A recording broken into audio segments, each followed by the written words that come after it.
Sebagai podcaster nomor wahid di Indonesia, Deddy Corbuzier dikenal dengan slogannya yang berbunyi Smart People dan Stop Making Stupid People Famous. Akan tetapi, beberapa konten Deddy belakangan ini disebut tak sejalan dengan slogan yang digaungkan. Akibatnya, kritik pedas hingga gerakan unsubscribe podcast Deddy bermunculan di media sosial. Lantas, apa saja konten podcast Deddy yang menuai kontroversi? Mari kita bahas. Kontroversi konten podcast Deddy Corbuzier yang masih hangat diperbincangkan adalah dugaan sindiran kepada seorang pro player Mobile Legends, Maiden. Dalam konten podcast bersama Agung Karmalogi, Deddy Corbuzier menyinggung soal curahan hati Maiden yang ingin menjual keperawanannya. Selain itu, Deddy juga diduga meledek Maiden sebagai artis kere hingga dituding pansos karena permintaan membuat video bumerang. Di sisi lain, Maiden seolah membenarkan sindiran Deddy Corbuzier yang dialamatkan kepadanya. Lewat unggahan video yang beredar, Maiden terlihat menangis, sedih telah diledek idola sang ayah. Kendati sudah membuat video permintaan maaf, ayahanda Aska Corbuzier itu rupanya tetap merasa tidak bersalah.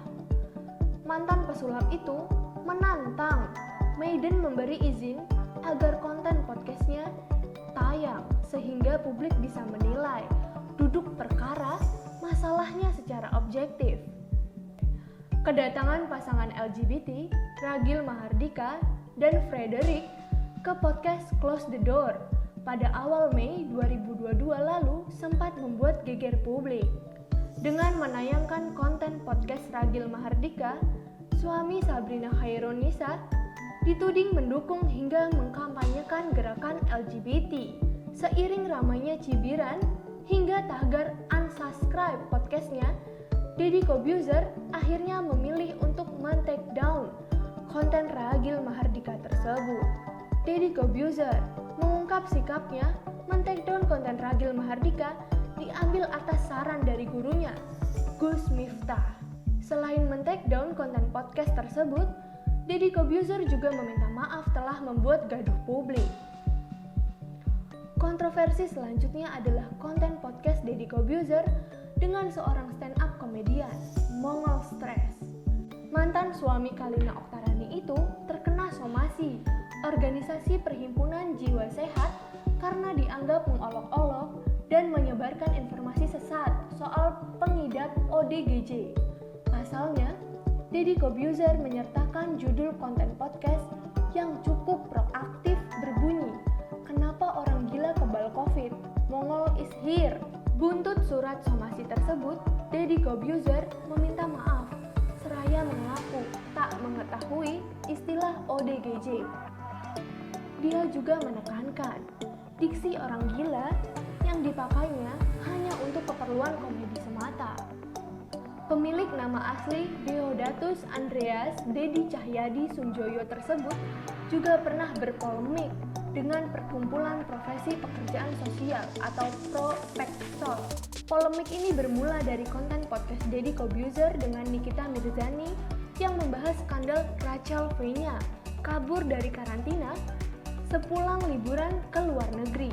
Deddy Corbuzier dan Nikita Mirzani menilai Rachel V-nya layak dijatuhi hukuman pekerjaan sosial sebagai sanksi atas skandal kaburnya dari karantina. Imbas pernyataan tersebut, Deddy Corbuzier disomasi Propeksos karena dugaan pelecehan profesi pekerja sosial. Meskipun telah membuat klarifikasi dan meminta maaf, Deddy Corbuzier menegaskan siap meladeni Propeksos jika polemik berujung ke jalur hukum.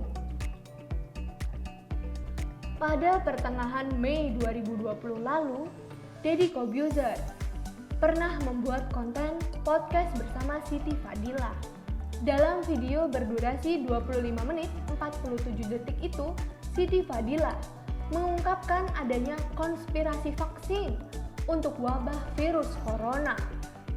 Buntut wawancara tersebut, Deddy Corbuzier ramai dituduh menyebarkan hoaks dan provokatif.